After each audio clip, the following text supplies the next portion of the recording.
Good morning, my dear students. আজি তোমালোকৰ কাৰণে কেইটামান ইংলিছৰ চিম্বল লৈ আহিছোঁ। তোমালোকে এইকেইটা চিম্বল জানি থোৱা ভাল। চোৱা, তোমালোকে মই গাই দিছোঁ, মনত ৰাখিবা।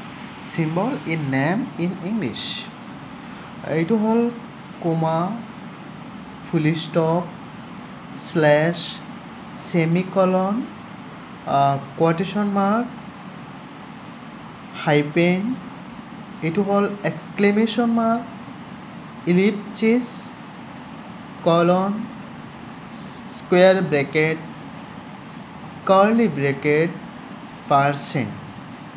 তোমালোকে অপেক্ষা কৰিবা। নেক্সট ভিডিঅ'ত মই বদমাছৰ ৰোল এইটো মেথছৰ ক্ষেত্ৰত বহুত ইম্পৰ্টেণ্ট। এইটো এটা বহুত ইম্পৰ্টেণ্ট ৰোল ইন মেথছ। চ' তোমালোকে এইটোৰ বিষয়ে জানিব পাৰিবা নেক্সট ভিডিঅ'ত। আৰু তোমালোকে মোক জনাবা কমেণ্ট কৰি কেনেকুৱা লাগিছে। Okay, thank you my dear students.